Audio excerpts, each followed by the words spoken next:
Começa agora mais um Panorama da Educação, um espaço virtual onde a gente conversa sobre as atividades da Cátedra Sérgio Henrique Ferreira, do Instituto de Estudos Avançados Polo Ribeirão Preto da USP, e também sobre o que acontece no cenário educacional. E quem está com a gente para bater esse papo é o titular da nossa cátedra, professor Mozar Neves Ramos. Seja muito bem-vindo, professor. Bom dia, Thaís, bom dia a todos que nos acompanham. Muito ainda feliz com a repercussão da nossa primeira aula do curso de atualização Sérgio Mascarenhas, que foi iniciado na última quinta-feira, com um grande brilhantismo trazido pela professora Maria Helena, mas também pela própria abertura, com as palavras do professor Bafa sobre Sérgio Mascarenhas, a presença do Instituto de Estudos Avançados, da nossa direção, tanto da professora Roseli como do professor Ari. Foi realmente uma tarde e noite fantástica de abertura do curso Sérgio Mascarenhas. E como o senhor mencionou, nessa semana que passou, a gente teve a primeira atividade do curso Políticas Públicas e a Qualidade da Educação Brasileira. A participação em termos de perguntas foi muito grande, não deu tempo de responder o pessoal, então a gente vai usar esse espaço do Panorama da Educação para fazer isso, porque as perguntas foram muito interessantes e estão dentro da temática do programa. 3 assuntos foram bastante citados nessas questões, e o primeiro que eu queria tratar aqui é a formação docente. Os professores relataram dificuldades em conseguir acessar uma pós-graduação ou uma formação continuada. Além disso, a necessidade do ensino híbrido trazida pela pandemia deixou claro em grande parte a falta de preparo dos professores e de estrutura em termos de dispositivos e acesso à internet. Professor Mozar, como preparar os professores para esses desafios que as novas gerações de estudantes estão trazendo? Olha, Thaís, essa questão da formação é central. O 2020, os professores praticamente tiveram que se adequar sem serem preparados para esse novo modelo de ensino remoto. E o ensino remoto ele requer, naturalmente, uma preparação, um treinamento, uma adequação para as novas tecnologias. Então, é fundamental que, a partir de agora, as secretarias de educação, seja da esfera municipal ou estadual, coloque no seu planejamento estratégico anual uma política de formação continuada, não somente visando a questão presencial, mas também como preparar os seus professores para o uso dessas metodologias. Isso vai ser muito importante para que, efetivamente, eles consigam dar uma boa aula através do ensino remoto usando essas tecnologias. Então, isso vai ser muito importante, investir nisso daí. No que toca à pós-graduação, isso aí é uma política aí já de médio e longo prazo, mas tem que ser uma pós-graduação dada pela universidade que dialogue com a realidade do chão de escola da educação básica. Não pode ser, às vezes, uma pós-graduação muito academicista que não está dialogando com a realidade da educação básica.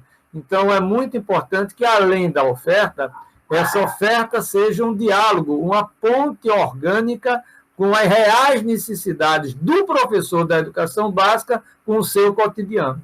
Outro tópico abordado nas questões nessa primeira atividade do curso foi o modelo educacional atual, que ainda é baseado no modelo do século XIX.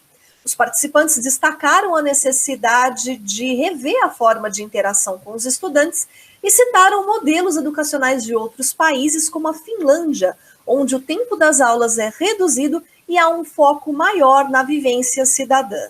O que precisa mudar por aqui, professor? Olha, cada país tem o seu desenvolvimento humano, cultural, que são próprios, Não dá para que a gente, de alguma maneira, queira ser uma Finlândia, queira ser uma Singapura, queira ser uma Xangai. É muito importante que o Brasil aprenda com o Brasil. Uma coisa que é, para mim, muito claro é que, nesse novo modelo educacional, e aí o que eu quero dizer, essa nova escola que nós esperamos que ela ressurja, o renascimento da escola em decorrência da própria pandemia, mas esse renascimento já era pedido mesmo antes da pandemia. Nós precisamos entender aqui no Brasil que não é dando mais conteúdo que mais se aprende. Não, porque o cenário que nós estamos vivendo é um cenário disruptivo, é um cenário muito carregado por descontinuidades. Então, o que nós precisamos é, primeiro, qualificar os conteúdos essenciais, e aí a Base Nacional Comum Curricular é uma importante bússola para isso. E, ao mesmo tempo, dotar os nossos estudantes de um empoderamento no que toca ao seu protagonismo, à sua autonomia para aprender a aprender, né? Então, é muito importante que agora a gente repense esse modelo da escola conteudista para uma escola que, naturalmente, vai ser inovadora do ponto de vista de pesquisação, de uma permanente formação e continuada dos conhecimentos, que amplie a perspectiva de desenvolver a criatividade, o pensamento crítico, a empatia, que são novas habilidades e competências tão importantes para se viver no século XXI. Então, a Finlândia ela está procurando seguir um determinado caminho que potencializa muito o desenvolvimento dessas competências, né? O Brasil já tem algumas iniciativas, mas tem um grande problema que é ainda o excesso de conteudismo dadas nas nossas escolas. A evasão escolar foi outro tema bastante presente nas questões. Principalmente agora com a pandemia de Covid-19, os professores se perguntam o que fazer para evitar que os alunos abandonem a escola. Olha, a Maria Helena, durante a sua exposição, ela mostrou dados muito contundentes da aprendizagem, né, do aumento da desigualdade e, principalmente, de um eventual crescimento no abandono escolar, em função de algumas pesquisas recentemente publicadas. Então, isso vai exigir, naturalmente, das secretarias de educação, principalmente as estaduais, né, um trabalho de busca ativa, né, um trabalho que, de alguma maneira, traga esse jovem de volta.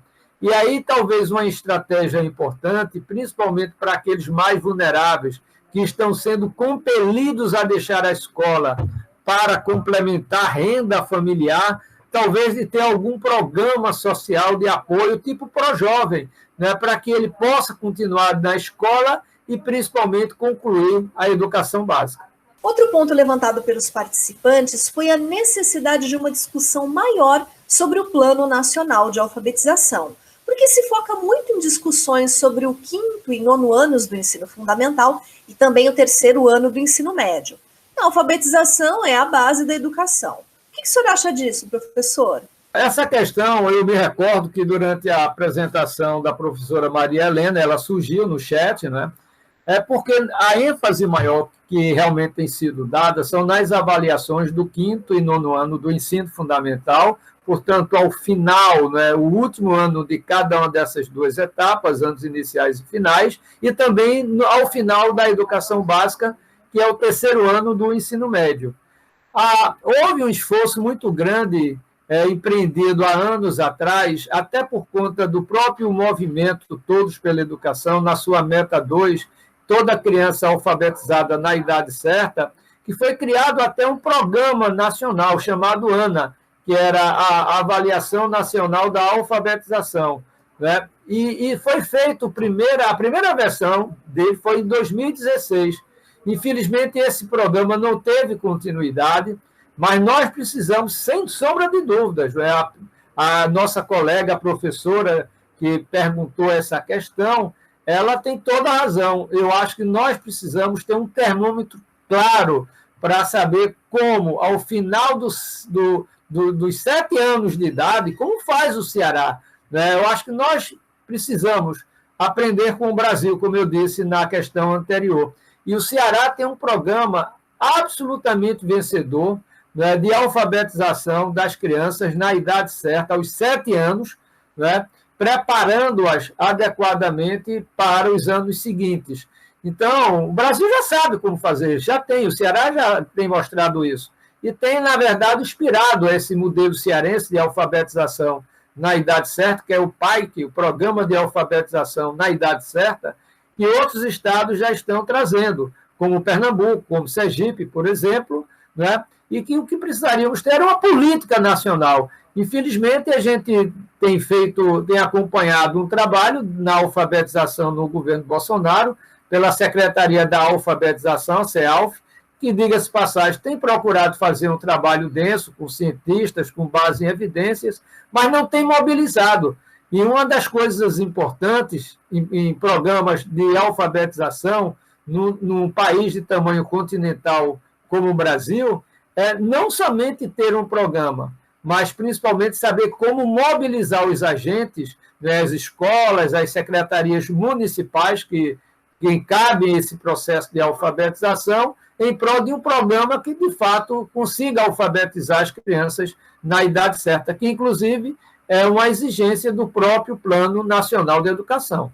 Para finalizar, uma das questões tratava sobre a categoria O de professores, que é uma categoria de contratação temporária existente na rede estadual de São Paulo. Os professores relatam que existe muita volatilidade nessa categoria. Com isso, muitas vezes falta ter uma sequência educacional do ensino, e isso pode variar de professor para professor, mesmo obedecendo ao currículo. Isso pode gerar uma piora da qualidade do ensino fundamental e médio? Como resolver esse problema, professor? Olha, essa questão é muito importante. E eu vou, inclusive, não apenas me deter a São Paulo, não é apenas São Paulo, mas as redes públicas têm feito uso dessa questão de um número excessivo de professores temporários, né?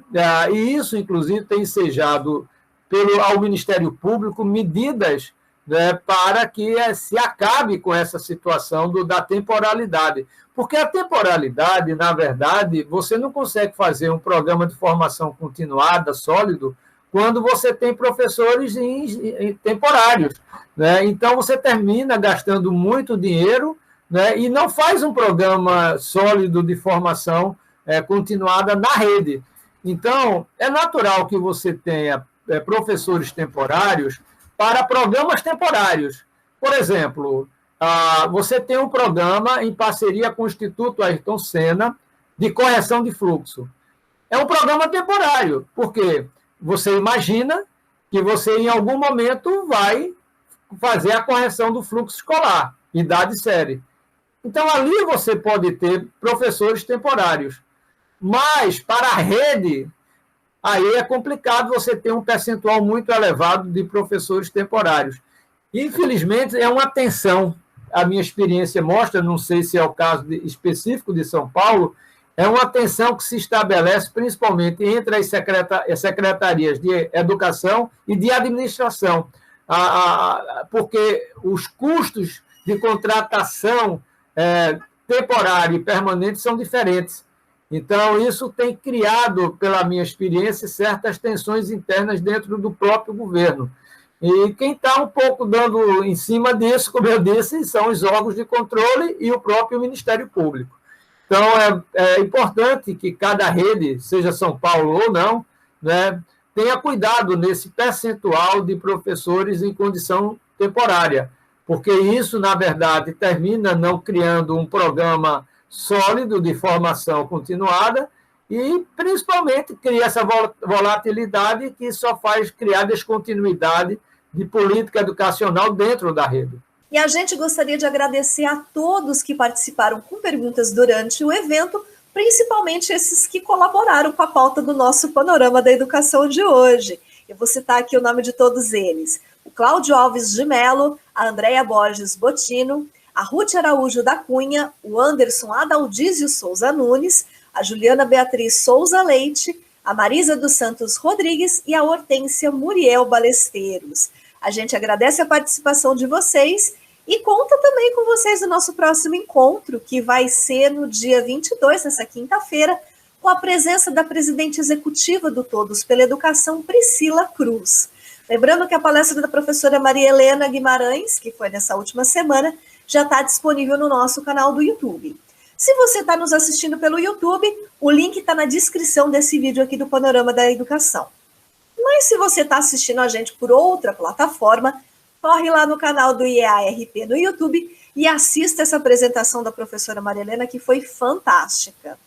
Professor Mozart, a gente está terminando o Panorama da Educação de hoje e eu quero agradecer ao senhor também por mais esse nosso bate-papo. Bom, Thaís, eu espero ter contribuído nessas perguntas que não tivemos tempo, né, face ao adiantado da hora, mas tenha conseguido esclarecer aos nossos estudantes, né, entre aspas, né, os nossos alunos do curso, forma carinhosa apenas de chamar os nossos profissionais da educação, das secretarias de educação, que estão acompanhando esse curso. Volto a dizer, eles terão o certificado de conclusão dado pelo Instituto de Estudos Avançados, da USP, Ribeirão Preto, né, mas é importante que não percam as aulas. Né? E eu notei também, Thaís, que muitos pediram, né, a apresentação da professora Maria Helena. Né? Então, eu acho que isso também vai estar disponível, até porque a gente está solicitando, até com uma complementaridade de carga horária, que os que estão matriculados, né, façam uma espécie de uma súmula das atividades que eles acompanharam ao longo de todo o curso. Então, muito obrigado, Thaís, uma ótima semana para você e para todos que nos ouvem. Pode deixar, professor. Lá no vídeo da palestra da professora Maria Helena, a gente vai deixar um link para o pessoal acessar os slides que ela apresentou. E se você quiser conhecer mais sobre o trabalho da Cátedra Sérgio Henrique Ferreira, aponte a câmera do seu celular para esse QR Code que está aparecendo aqui no cantinho da tela. Ele vai direcionar você para o site da Cátedra e lá você encontra também os links para os nossos perfis nas redes sociais. Hoje nós estamos no Instagram, no Facebook e também no Telegram. Inscreva-se, curta, compartilhe os nossos conteúdos e deixe lá suas sugestões também para o nosso programa. E lembrando que os episódios ficam disponíveis no formato podcast nas principais plataformas de áudio. Na semana que vem eu volto com mais um Panorama da Educação e eu te espero aqui. Até lá!